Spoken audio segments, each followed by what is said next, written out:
Hello, hello, and welcome to Phoenix Wright, Ace Attorney. I'm Kip Elroy, and this is Kip Plays Everyone. So when we last left off, we were tasked with trying to prove Maya innocent. She was accused of killing her sister. In case you forgot, it probably hasn't been that long for y'all, but we're actually in the courtroom this time. Court is now in session for the trial of Miss Maya Fay. The prosecution is ready, Your Honor. The defense is ready, Your Honor. Miles Edgeworth. I better not show any signs of weakness today, or it'll be on me in an instant. Mr. Edgeworth, please give the court your opening statement. Thank you, Your Honor. The defendant, Miss Maya Fay, was at the scene of the crime. The prosecution has evidence she committed this murder, and we have a witness who saw her do it. The prosecution sees no reason to doubt the facts of this case, Your Honor. I see. Thank you, Mr. Edgeworth. Let's begin then. If we may call your first witness, Your Honor. The prosecution calls the chief officer at the scene, Detective Gumshoe. This is actually my second time recording this. The first time around, the audio track got a little, got messed up, so apologies, but yeah, it's my second time doing this in the past couple days. Witness, please state your name and profession to the court. Sir, my name's Dick Gumshoe, sir. I'm the detective in charge of homicide down at the precinct, sir. Detective Gumshoe, please describe for us the details of this murder. Very well, sir. Let me use this floor map of the office to explain. What a terrible map. The body was found by this window here. We marked it used a phallic-looking shape. And the cause of death? Loss of blood due to being struck by a blunt object, sir. The murder weapon was a statue of the thinker found next to the body, sir. It was heavy enough to be a deadly weapon, even in a girl's hand, sir. The court to accept the statue as evidence. You're still calling it a statue. Floor plans added to the court record. Now, detective. Yes, sir. You immediately arrested Miss Maya Fay, who was found at the scene, correct? Can you tell me why? Yes, sir. I had hard evidence she did it, sir. Oh, tell me more. Detective Gumshoe, please testify to the court about this hard evidence. Alright, here we go. As soon as the phone call came in, I rushed to the scene. There were two people there already. The defendant, Miss Maya Fay, and the lawyer, Mr. Phoenix Wright. I immediately arrested Miss Maya Fay. Why? We had a witness account describing her. The witness saw Miss Maya Fay at the very moment of the murder. The very moment, you say? Very well, Mr. Wright. You may begin your cross-examination. Yes, Your Honor. Cross-examine what? I couldn't see a single contradiction in that testimony. Whoosh. Smack. Hey, Maya just threw something at me. What's this? When my sister couldn't find any contradictions in a witness's testimony, she would bluff it and press the witness on every detail. The witness always slips up and says something wrong. It worked lots of times. I should have expected Maya would know some of her sister's tricks. All right, let's give this a try. Something the matter? No, Your Honor. I'd like to begin my cross-examination.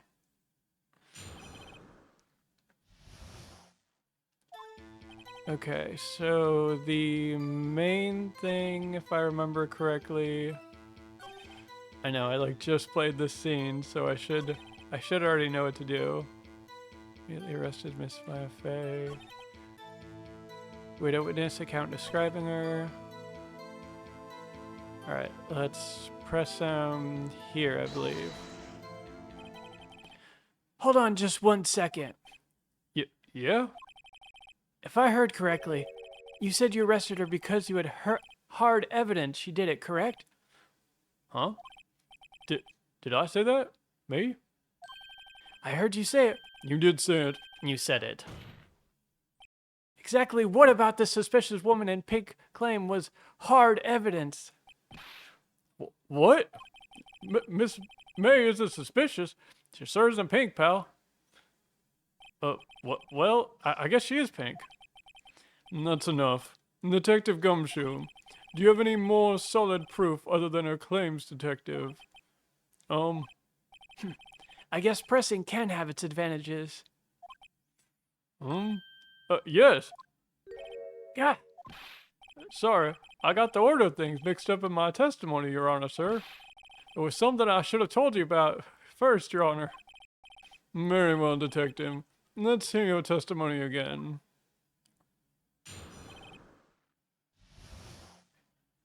And here we go again. After securing the suspect, I examined the scene of the crime with my own eyes. I found a memo written on a piece of paper right next to the victim's body. On it, the word Maya was written clearly in blood. Lab test results showed that the blood was the victim's. Also, there was blood found on the victim's finger. Before she died, the victim wrote the killer's name. How do you like that? That's my hard evidence.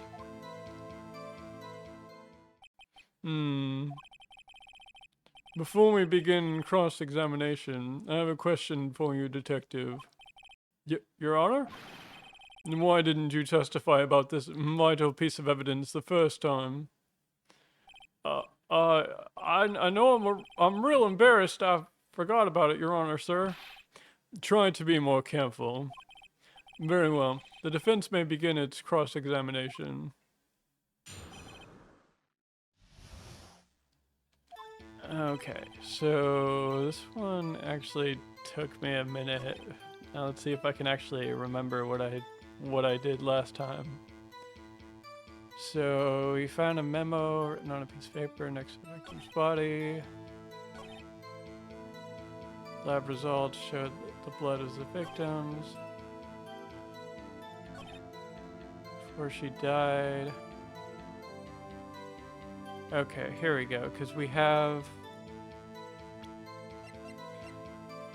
the autopsy report that says that death was instantaneous, so she couldn't have written the killer's name.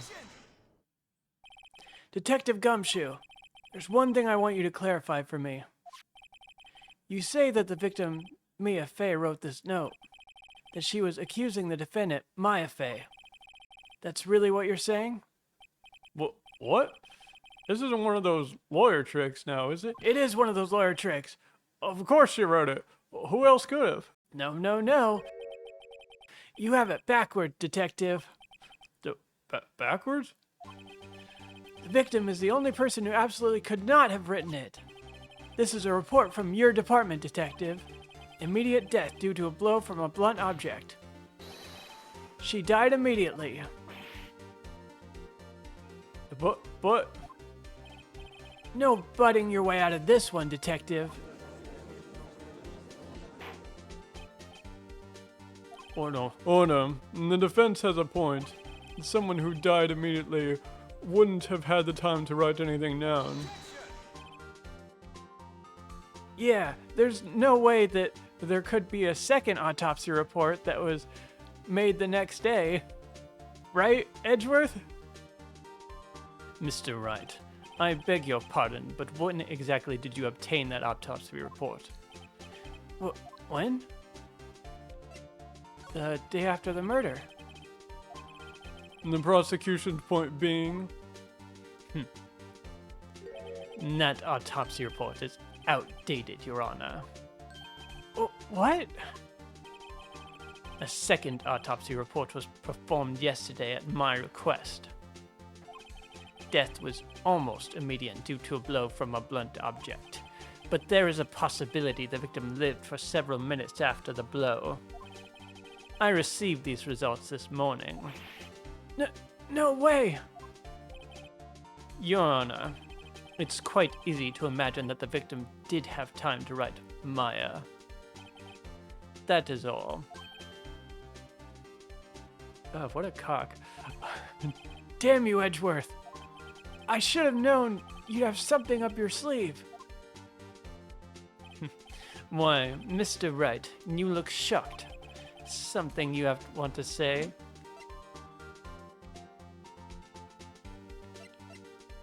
Damn it. I know, we can't blame Edgeworth. He's too hot. Detective Gumshoe, you're a sham! How could you give me a faulty report? I thought... Detective Gumshoe. I'm disappointed in you. Handing him the wrong report like that. I'm sorry, sir. You are at fault, Detective. This isn't going to look good on your evaluation next month. What? But I... Your Honor, I submit this report to the court. Understood. The court accepts the evidence. Autopsy report updated in the court record. Well, Your Honor, the evidence strongly suggests the victim was identifying the killer. I suppose that's the obvious conclusion, yes. Darn, this isn't good. The prosecution would like to call the next witness. This poor, innocent girl saw the murder with her own eyes.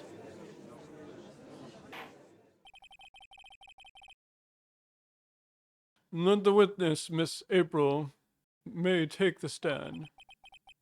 Exactly what part of her is innocent? Oh, jeez.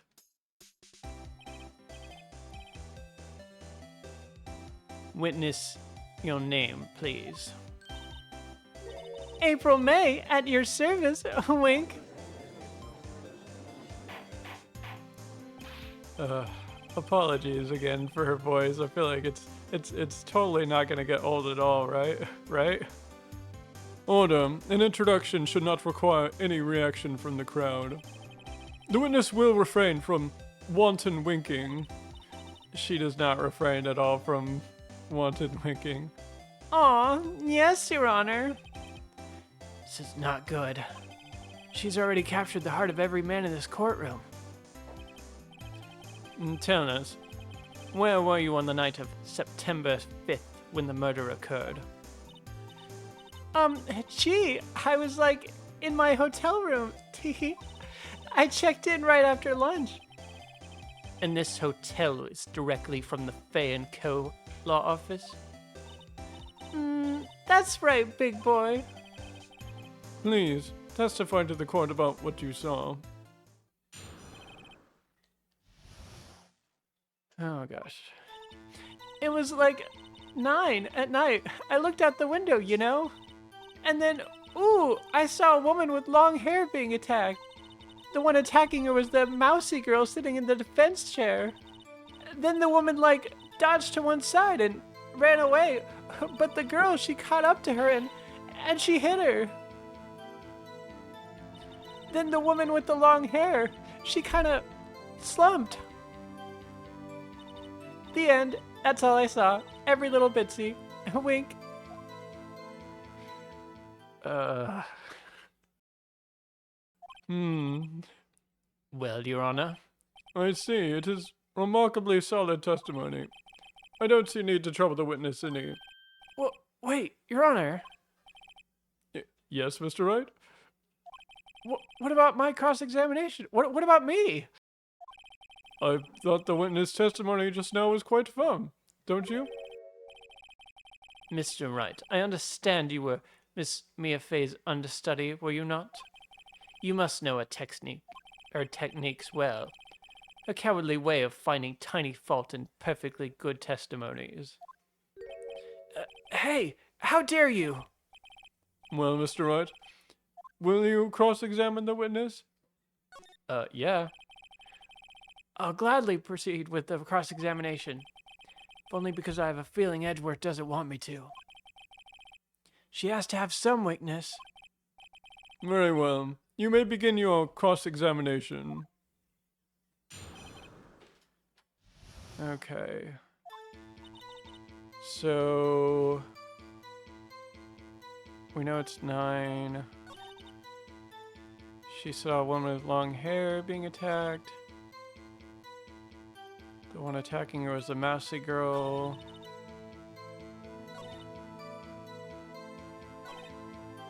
Dang. Okay. I already forgot what to do here. Maybe I better press her on the facts a bit. Okay, thanks, Phoenix. Okay, so... saw a woman with long hair. We gotta press her on this if I'm not mistaken. Yeah. How do you know she was the defendant? Huh? Well, you know, she had a girlish physique. Women know these things. Look, I just know, okay? And there was only one person at the scene of the crime with a short, girlish figure. The testimony is bulletproof, Your Honor. He's right. No, he's not. Hold on a minute. That testimony stinks. What? Miss May, I'm willing to bet that you saw nothing. Did you really see the defendant at all? Gosh, that face is still so scared. Mr. Wright, what's the meaning of this? Yeah, what's the meaning? Somebody tell me, because I'm clueless about this. I mean... Okay. If you had really witnessed my client, Maya Fey, you would have noticed her clothes before noticing her physique.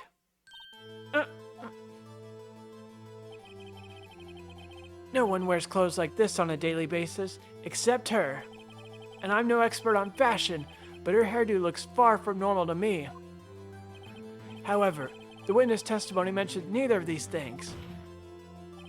The testimony is bogus. But...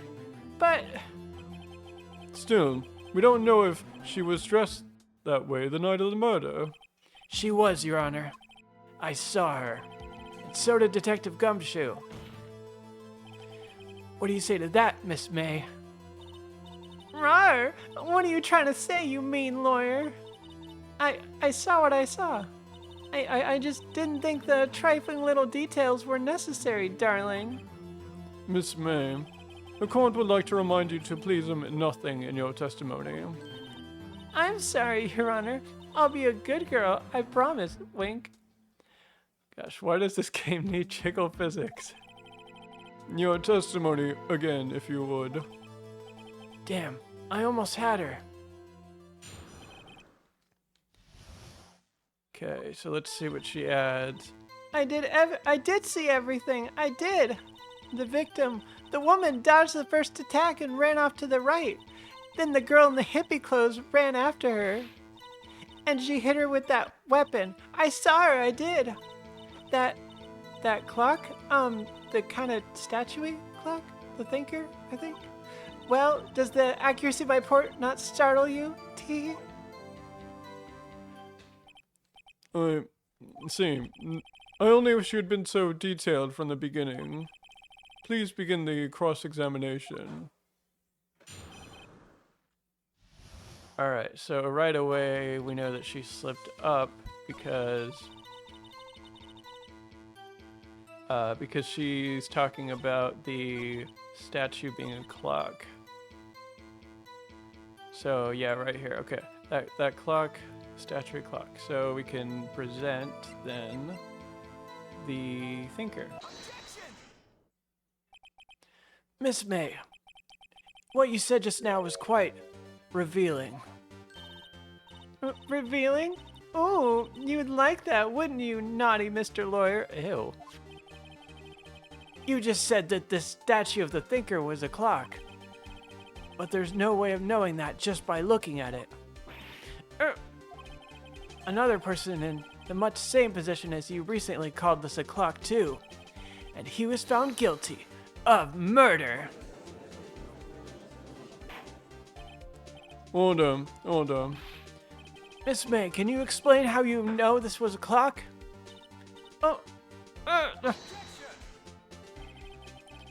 The witness saw the murder with her own eyes. That's all that's important here. The defense is trying to confuse the issue with trivial concerns. Yes, of course. You will withdraw your question, Mr. Wright. But questions are all I have, Your Honor. And as you may recall, I've caught murders with these questions before. Well, only once. Objection sustained. You may continue to question the witness. That was close. If you stopped me there, the trial would be over. Huh? What? So, what happens now? What happens now is you answer my question. How did you know it was a clock? What? That's... Because I heard it? Yes, I heard it say the time. So you've been to the law office of Fay & Co.? No, hey, I didn't say that. Why would I go there? I heard it from my hotel room. No way. Come on. Edgeworth, you come on. Don't be defending her. You know that's bullshit. The law office of Fay & Co. where the murder took place is very close to the hotel. It's not that close, Edgeworth. She could easily have heard the clock. Bullshit. Well, Mr. Wright, are you satisfied? No, Your Honor. I can't give up now. I'm not satisfied because it couldn't have rung. Your Honor, members of the court, it is inconceivable that the clock in question rang. Because it's empty. That clock is missing its clockwork. How could you possibly... Just take a look, right now. Oh. See anything interesting, Your Honor? It is as the defense says. This clock is missing its clockwork. It's quite empty. Mr. Wright, would you care to explain to the court the meaning of this?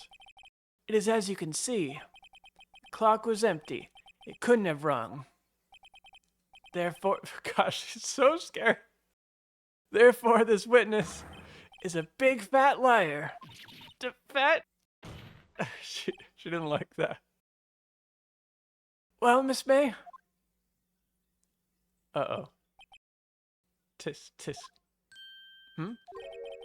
Quite a show you put on for us, Mr. Wright. He knew the clock was empty. Somehow, he knew. I'm afraid you've forgotten one thing, however. Indeed, the clock is empty, as you say. It can't ring. However, we must ask when the clockwork was removed. If it was after the witness heard the clock, then there's no contradiction. Yes, that's true. That is a possibility. The clock might have been emptied after she heard it. And that is exactly what happened, Your Honor.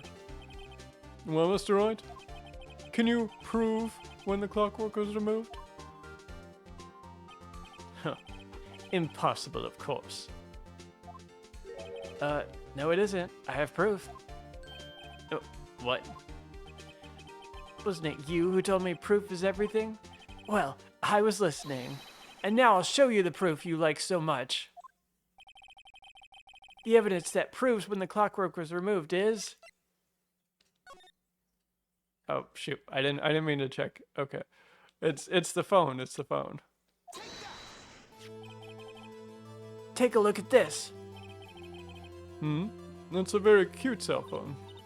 Oh, you have a girly phone. Shut up. Wait, this isn't my phone. Listen. This is the defendant's cell phone, and it contains a recording. recording of a conversation she had with the victim on the day of the murder. Order.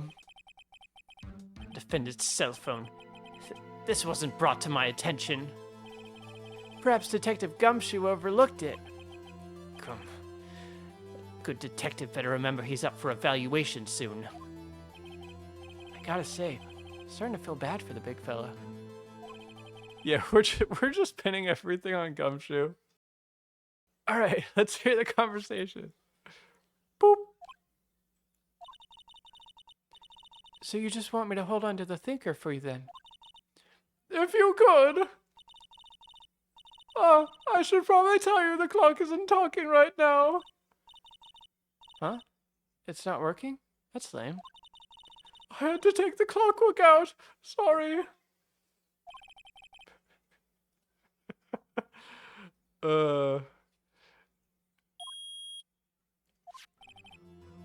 Your Honor, I think that makes it clear the clockwork was already gone by the time this was recorded. Which was well before the witness even arrived at her hotel. Well, Miss May, would you care to explain this to the court? Just how did you know that the weapon was a clock? Well, isn't it obvious? I saw that clock before. What store was that again? I go to so many. Oops, I forgot. Wink. So the witness had seen it before. That would make sense. Does the defense have any objections, Mr. Wright? Yeah. The witness claims she had seen it before. But this directly contradicts a piece of evidence already submitted to the court. Well then, let's see it. Please produce this evidence that will prove the witness had not seen the clock before. Okay, so we know she hadn't seen the clock before because it was made by our friend, Larry Butts. It's simple. This clock was never in any store, ever. What? A friend of mine made that clock. Only two exist in the world, and the one that isn't here is in police custody. Impossible! Everything is sold in stores! Miss May, I think it's high time you went shopping for a better excuse. Ooh. Oh, excuse is not on sale today?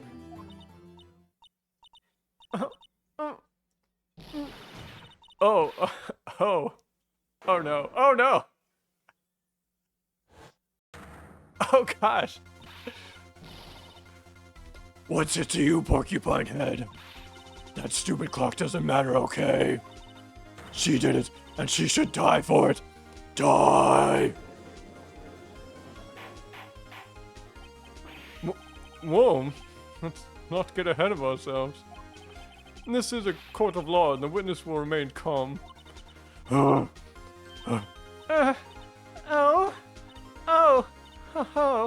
Silly me. Did I, lose it? I guess I did, teehee. Scary. Miss May, let me ask. Tell me, how did you know the weapon was a clock? Oh dear. Does the defense have an opinion on this behavior? Okay, this is it. Yes, Your Honor. Allow me to explain how I see the truth of the matter. Miss April May, you knew the clock was a weapon because we'd heard about it. The witness had never held the clock in her hand. However, she'd heard that it was a clock. She heard? That is correct, Your Honor. There's no other way she could have known the thinker was a clock. And I can show you the proof. Well, this is interesting. Let's see it then. Show me evidence proving that the witness had heard the murder was a clock. Okay, so the wiretap's finally coming into play here. Have a look at this. Ooh, that. I found this in Miss May's room. Mr. Wright, please explain to the court what that is. Miss April May, you were tapping the victim, Ms. Mia Fey's phone, were you not? Ooh. Ooh.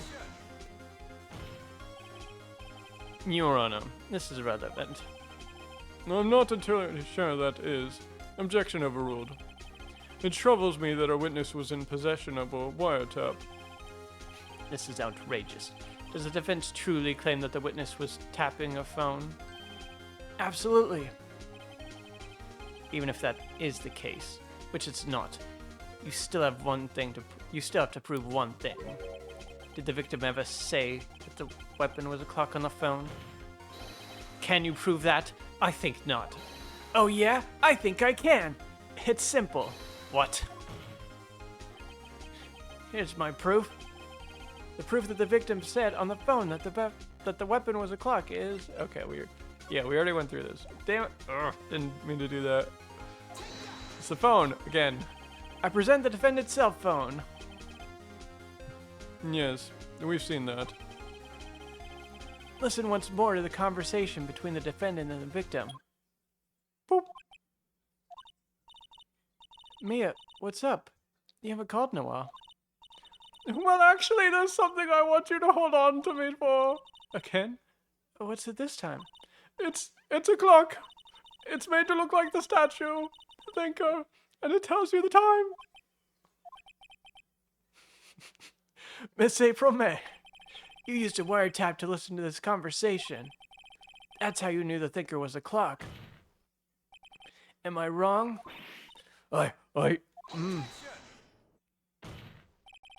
Your Honor, this is ridiculous. Your Honor, look at the witness's face. What's wrong with her face?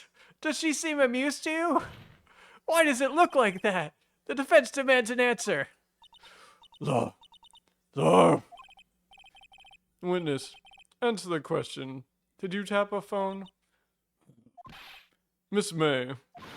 Shut up, all of you. What gives you the right to talk to me like that?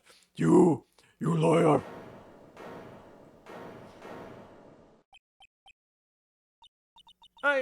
It's not fair. All of you ganging up on me like that. Oh, I'm the bad girl, is that it? Stop saying that.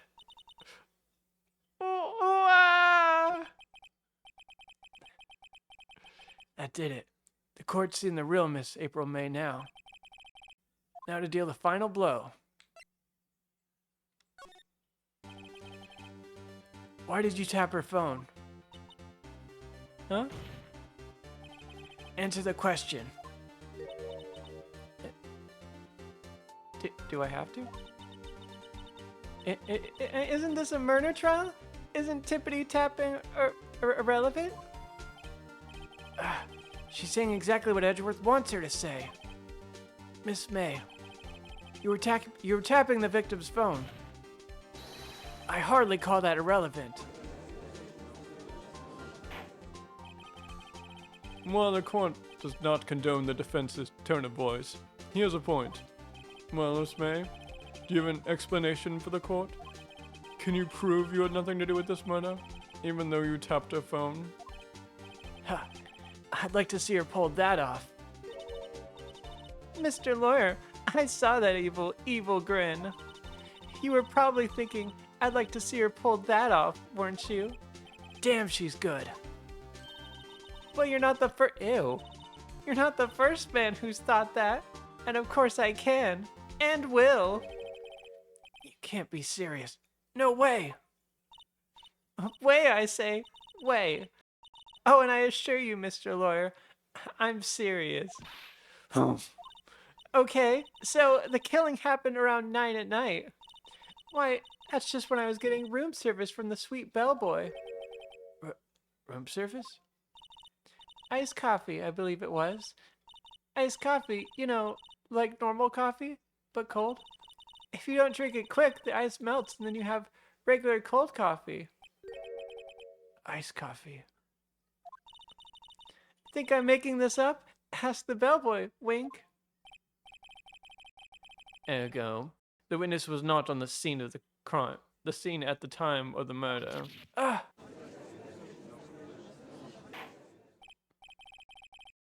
So, where does that leave us?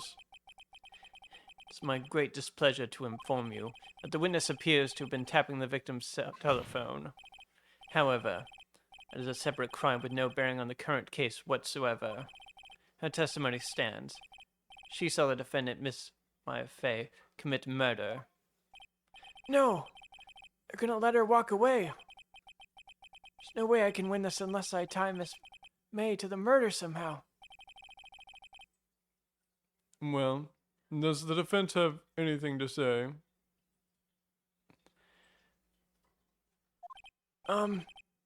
Well, come on. Think of something. Well, we'll think of something next time, guys, because unfortunately we're out of time. And sorry if this episode seemed a little rushed. Yeah, like I said, this was my second time recording this, so I was kind of little bit over eager to get through everything again.